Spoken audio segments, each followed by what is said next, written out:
अध्यात्म विज्ञान कोई धर्म या संप्रदाय नहीं है, ये स्पिरिचुअल साइंस है जो कुदरत के कानून पर आधारित है।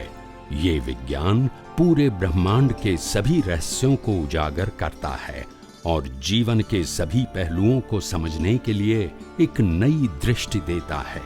इसी को आर्ट ऑफ विजन कहते हैं, दुनिया को देखने की एक नई दृष्टि, जो अध्यात्म विज्ञानी परम पूज्य स्वामी श्री कमलेशानंद जी के निर्देशन में सनातन सत्य का अनुसंधान कर हमारे जीवन को प्रकाशित करे।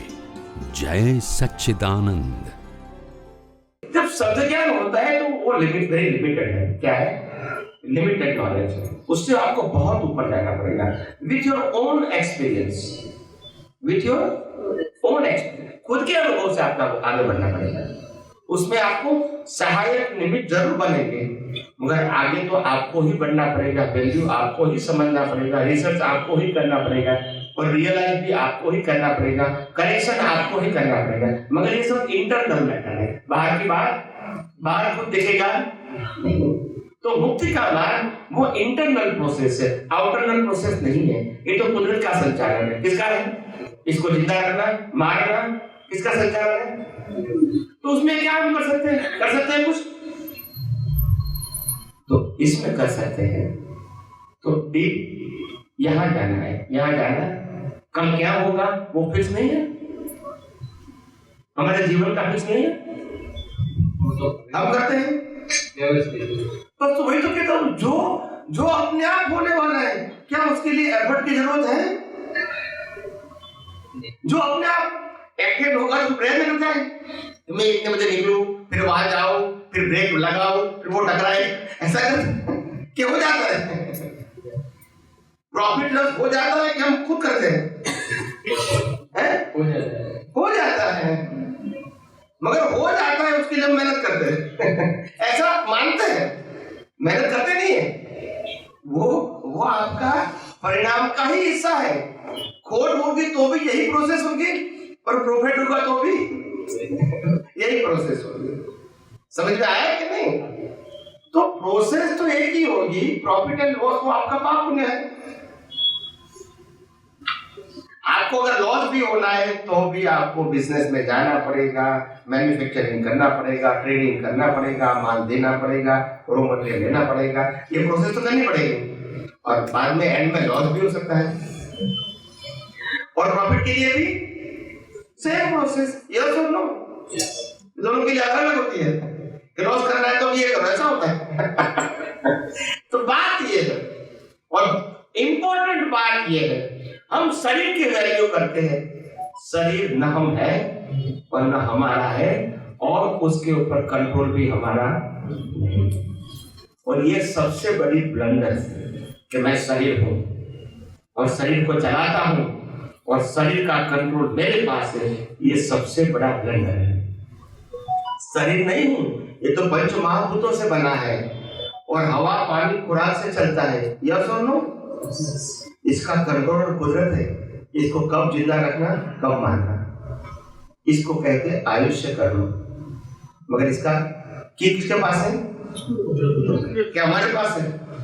हम चाहे तो बंद कर सके, ऐसा होता है? जो कुदरत के पास है, जिसका कंट्रोल कुदरत के पास है, क्या उसमें हमको इन्वॉल्व होने की जरूरत है? और इन्वॉल्व हो जाता है, उसका नाम अज्ञान। इसका नाम जो बर्ड नेचर होता है उसमें भी प्रयास करेंगे। एक व्यक्ति ट्रेन में बैठ गया अहमदाबाद से बंबई जाने के लिए 10 बजे और सुबह 6 बजे आएगा चर्च गेट सेंट्रल स्टेशन। तो वो ट्रेन में बैठ गया, सब लोग सो गए, रात को 10 बजे वो ट्रेन में चलता रहा और 6 बजे उतर गया। बोला इतना चढ़ा तो भी आया। बोलते नहीं, ऐसा नहीं करते हैं। आप समझे? ये जो गाड़ी चलती है ना, ये शरीर की गाड़ी किससे चलती है? बोलते हैं। और वो अपने आप चलती है कि हम चलाते हैं? कई लोग कहते हैं हम श्वास लेते हैं, तो फिर तुम लेते तो फिर रात को सोएंगे कैसे? बताइए। वो अपने आप चलती है कि हम चलाते हैं? गाड़ी अपने आप चलाते हैं और गाड़ी की जो एक्शन होती है अलग अलग प्रकार की वो हम करते हैं। देखो यही करते हैं ना, आप गाड़ी में चलो, बैठो, सो जाओ, गाड़ी चलती रहेगी। यस चलो, ऐसे ये भी गाड़ी है, उसे पाप करो, पुण्य करो, प्रेम करो, दुश्मना कुछ भी करो, गाड़ी चलती रहेगी। तो चलती गाड़ी में हम कुछ करते नहीं है, मगर मानते हैं हम करते हैं। बस ये अज्ञानता है। आई एम अ डूअर, ये अज्ञानता है। और अज्ञानता को निकालना है, प्रक्रिया को चेंज नहीं करना है। समझ में आया? हाँ, समझ में आया? हाँ। और जो होनी है इसको कोई टाल नहीं सकता है। भगवान महावीर के समय, तीर्थंकर भगवान महावीर के समय, उनसे करीब 50 kilometre approximate, I am not sure, 50 kilometre के आसपास कलिंग का युद्ध हुआ था, सम्राट अशोक। और पहली बार इस युद्ध के अंदर करोड़ों लोग मर गए। करोड़ नहीं, करोड़ों लोग मर गए। और भगवान महावीर कितना, अब समझ में आया?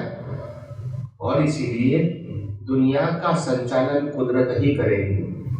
आपके पास ज्ञान का पावर हो सकता है, आप केवल ज्ञानी हो सकते हैं, तीर्थंकर भी हो सकते हैं, मगर कंट्रोल किसका रहेगा? That's it. महावीर को दीक्षा लेना है, बड़े भाई भाभी ने मना कर दिया, क्यों? किसका कानून? तो ज्ञान अलग चीज है, ये अलग चीज है। इसका कंट्रोल किसके पास न था, न है और न रहेगा।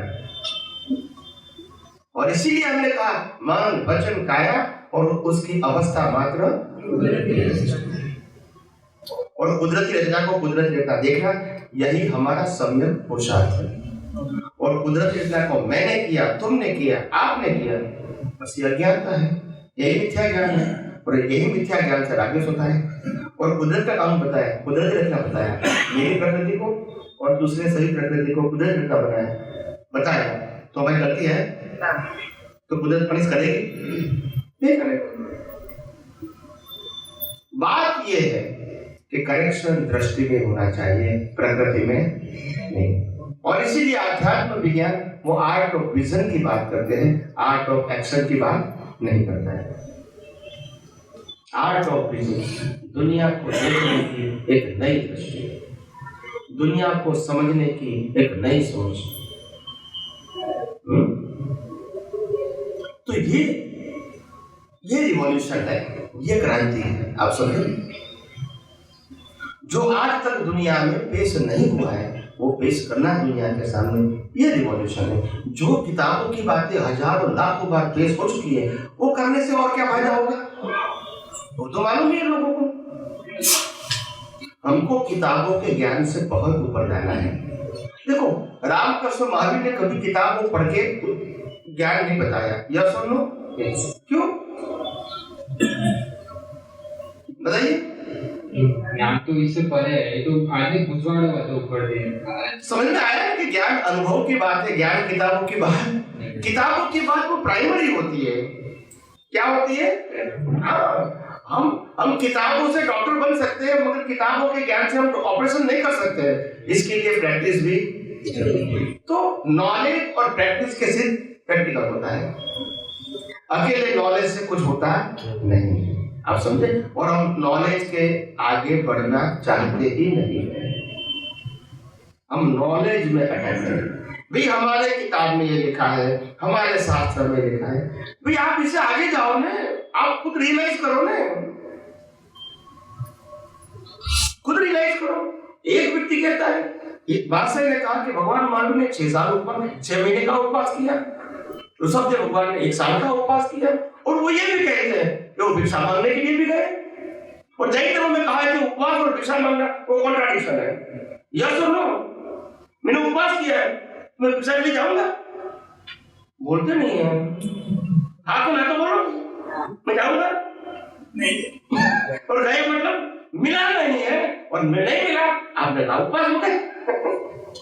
नहीं, देखो सोच हमारी, मैं उसको उदय कर्म मानता हूं, मगर हमारी सोच क्या है? भगवान महावीर ने 6 महीना उपवास किया। उन्होंने कहा मैं मांगने के लिए गया, योग्य भिक्षा नहीं मिली। तो ये भिक्षा नहीं मिली और उपवास दोनों कैसे हो? भिखारी को खाना नहीं मिला तो उपवास हो गए। ऐसी थोड़ी बात होती है, ये कोई विज्ञान थोड़ी है। तो सनातन सत्य को तो समझना पड़ेगा ना। हमने 6 महीना नहीं खाना खाया, हम स्वीकार करते, मगर खाने का प्रयास तो किया, नहीं मिला, यही तो उसका उदय कर्म है। यस कि नो? 6 महीने के बाद मिला या तो 1 साल के बाद मिला, प्रयास करने के बाद, जो उसका उदय कर्म नहीं है, तो क्या उदय कर्म को हम पुरुषार्थ कहेंगे? यही है क्या? आप समझे ना? तो मैं नहीं कहूँगा उपवास करो ना करो, ये सब्जेक्ट नहीं मेरा, मगर जो हो रहा है उसको कुदरती रचना दे। उपवास करना है प्रकृति को तो करेंगे, नहीं करना है तो नहीं करेंगे। आप इसकी वैल्यू क्यों करते हैं? आप आपके दर्शन और ज्ञान की वैल्यू करो। मैं शुद्धात्मा हूँ और ये सब कुदरती रचना है, ये सब कुदरती रचना है, क्यों नहीं देखते हैं? अगर आप कुदरती रचना नहीं मानोगे कोई भी अवस्था को, तो क्या वो कुदरती रचना नहीं है? तो फिर अगर नहीं दिखती है तो हमारी दृष्टि में कमी है या कुदरत में कमी है? तो करेक्शन कहाँ करना है? उसमें बाहर की क्रिया की बात ही कहाँ है? ठीक है। तो सनातन सत्य को समझना है तो कुदरती कानून को समझना ही पड़ेगा, और कोई रास्ता नहीं। और कुदरत के बिना ये शरीर का अस्तित्व नहीं है, यह सुनो। और शरीर का अस्तित्व है वहां तक ही हम आत्मा के अनुभव की साधना कर सकते हैं, यह सुनो। तो साधन के रूप में सहायक है, मगर इसका अनुभव नहीं करना है। अनुभव किसका करना है? साध्य यानी आत्मा। ये साधन है, और हम साधन की ही वैल्यू बढ़ा देते हैं। किसकी वैल्यू बढ़ाते हैं? एक महाशय ने कहा कि स्वामी जी, हम तो गुरु भगवान के माध्यम से ज्ञान प्राप्त किया है, तो हम इसको रिस्पेक्ट करते हैं और उनको ही कहेंगे कि ये उनका ज्ञान है, ऐसा हम दूसरे को कहेंगे। तो मैंने कहा रिस्पेक्ट करना अलग बात है और उनका ज्ञान कहना वो अलग बात है। आप समझे? ज्ञान किसी का नहीं होता है, अनुभव वो पेश करता है अपने लेवल का, मगर वो अनुभव का ओनर नहीं है, उसको भी बहुत आगे जाना है। मगर तुमने ज्ञान को व्यक्ति के रूप में ढाल दिया तो वो रिलेटिव सत्य हो गया। क्या होता है भाई? हमको जाना है केवल ज्ञान, क्या प्राप्त करना है? और केवल ज्ञान में अभी तक क्या तक पहुंचे हैं, अभी और कुछ जाना, आगे जाना है। उसमें कोई भी साधु संत सन्यासी हमको गाइड करता है, किताब की गाइड करती है, कोई बात नहीं, मगर गोल क्या है? केवल क्या? मगर हम क्या कहेंगे भाई, डॉक्टर ने हमारा ऑपरेशन कर दिया और हम स्वस्थ हो गए, यानी मरने वाले तो बच गए, एग्जाम्पल देता हूं। हम क्या कहेंगे? क्या डॉक्टर को भगवान मानेंगे? बोलते नहीं। रिस्पेक्ट करेंगे, पैसा देंगे कि जो गाइड करेंगे कि अच्छे डॉक्टर है, मगर भगवान तो नहीं मानेंगे ना। बस बात यह है, जब आप व्यक्ति नहीं भगवान को मान लिया तो फिर भगवान की प्राप्ति होना संभव नहीं। व्यक्ति सहायक हो सकती है, व्यक्ति गॉड नहीं बन सकती है। बोलते नहीं। दुनिया की कोई भी धर्म गुरु, तीर्थंकर भी कहो, ज्ञान के मार्ग में हमको सहायक बन सकते हैं, मगर उसको ही भगवान मानोगे तो आत्मा का अनुभव कभी नहीं होगा। वो भगवान नहीं है, वो ज्ञानी है, तीर्थंकर है, अनुभवी है, कोई भी नाम लगा दो, मगर इज इक्वल टू गॉड कभी नहीं होगा। और अगर आप इसको भगवान के नाम से प्रेजेंट करोगे तो विज्ञान रहेगा भी नहीं, फिर रिलेटिव सत्य रहेगा। क्या रहेगा? रिलेटिव सत्य। फिर सनातन सत्य नहीं रहेगा, सांप्रदायिक सत्य। क्यों? ये संप्रदाय वाला मानता है, दूसरा नहीं मानेंगे। रिलेटिव सत्य का मतलब ही सांप्रदायिक सत्य है। When you present the person, it is to be transferred in a relative place. वो कल्ट बन गया, क्या बन गया? संप्रदाय। तो संप्रदाय के बाहर के लोग उसको नहीं मानेंगे। मगर जब तुम कुदरत के कानून की बात करोगे तो सबके लिए क्या अलग अलग होगा? अलग होगा? नहीं होगा। भले समझ में कम आए ज्यादा है, कानून तो कुदरत का एक ही रहेगा सबके लिए। आज भले मेरे को 5% समझ में आएगा, कल 25 आएगा, कल 50% आएगा, मगर कानून तो सबके लिए एक ही रहेगा। मेरे को समझ में कम आता है, वो हो सकता है, मगर कानून अलग अलग नहीं हो सकता। इतना तो मालूम है। मगर जब आप व्यक्ति को भगवान मानोगे वो सबके क्या होंगे? अलग अलग होंगे। यस के नो? फिर वो वहां आपको अभेदता रहेगी या भेद रहेगा? देखो, अपने आप रिलेटिव सत्य का मतलब ही भेद, और इसलिए हमने रिलेटिव सत्य को ही अज्ञान बताया। क्या बताया? रिलेटिव सत्य ही अज्ञान है और सनातन सत्य ही विज्ञान है जो सबके लिए एक है। माने या रिलेटिव सनातन सत्य से कोई बाहर नहीं हो सकता है। कोई कहता है मैं आत्मा को नहीं मानता, क्या बिना आत्मा अस्तित्व हो सकता है? कोई कहता है मैं कुदरत के कानून को नहीं मानता हूँ, क्या कुदरत के कानून के बिना शरीर जी सकता है? नहीं जी सकता। मानो या ना मानो कोई फर्क नहीं होगा। मगर कोई व्यक्ति के बात आएगी कि मैं महावीर को नहीं मानता हूँ, क्या उसके बिना नहीं जी सकता हूँ? नहीं जी सकता हूँ। मैं कृष्ण को नहीं मानता हूँ, क्या उसके बिना मैं नहीं जी सकता हूँ? किसी को मानना ना मानने से लाइफ को क्या मतलब है? कुदरत का कानून जो आपने कर्म किया है तो भुगतान करनी पड़ेगी। किसी को मानो या ना मानो क्या फर्क होगा? वो तो धार्मिक सत्य है, वो सनातन सत्य है। कुदरत के कानून में वो बीच में नहीं आता आप किसको मानते हैं किसको नहीं मानते हैं। आप समझे? वो आपकी मान्यता है, आप समझे? मगर सनातन सत्य उससे बहुत ऊपर है और एक दिन आपको ये समझना ही पड़ेगा अगर आगे बढ़ना है। और कोई चमत्कारिक रास्ता दुनिया में नहीं। आपको समझ में आया? क्लियर हुआ? नहीं, कंफ्यूजन तो अभी पूछ सकते हैं, डोंट वरी। एनालिसिस के लिए डेप्थ में समझ लीजिए कि इससे ऊपर भी कैसे एनालिसिस करें जो इम्प्लीमेंटेशन में ज्यादा हेल्पफुल है। हमको एक महात्मा महाशय ने प्रश्न किया था कि स्वामी जी, जैसे कि वेदना होती है और वेदना होती है तो वेदना को हम फील करते हैं, और हम उसको कैसे अपने आप को अलग कर सकते हैं? तो मैंने साइंस बताया। क्या बताया?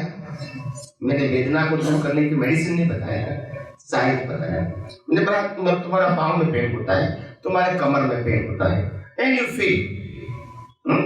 अभी आप घर पे बैठे हैं, खाना बना खा के शांति से बैठे हैं और आपके सामने टीवी है और उसमें कोई इंटरेस्टेड सीरियल आ गई या फिल्म आ गया या क्रिकेट मैच आ गया जिसमें आपको इंटरेस्ट है, स्टॉक मार्केट का आ गया जिसमें आपको इंटरेस्ट है, पूरा फोकस आपका वहां चला गया। उस समय आपको पेन होती हुई भी फील नहीं होगा। वाई? नहीं बताइए मेरे को, नहीं बताइए, रीजन बताइए मेरे को, साइंटिफिक रीजन चाहिए मेरे को। चित्त जहाँ जाता है वो जगह के ऊपर चित्त चला गया तो चित्त वहाँ चला गया तो वेदना नहीं हुई। ये साइंस जान लिया। अभी चित्त आत्मा में लगा है तो शरीर की कोई इफेक्ट नहीं, वो नहीं कराया। लेकिन वहाँ तक पहुँचता नहीं है ना। तो बात ये है कि वहां तक पहुंचना है, ये साइंस को आगे लेके प्रिंसिपल तो हर जगह पे वही काम करेगा। यस और नो? यस। प्रिंसिपल तो अलग अलग होगा कि एक ही होगा? जब मेरे को पेन होते हुए भी मैं पेन से अलग फील कर सकता हूँ तो फिर मैं आज शरीर होकर शरीर से अलग फील क्यों नहीं कर सकता हूँ? बोलते नहीं है ये रिसर्च का सब्जेक्ट है, ये नॉलेज का सब्जेक्ट नहीं है। You understand my point? ऐसे रिसर्च होता है। ये शब्दों के ज्ञान से, ये क्रिया के ज्ञान से रिसर्च नहीं होता है। It's a mechanical process.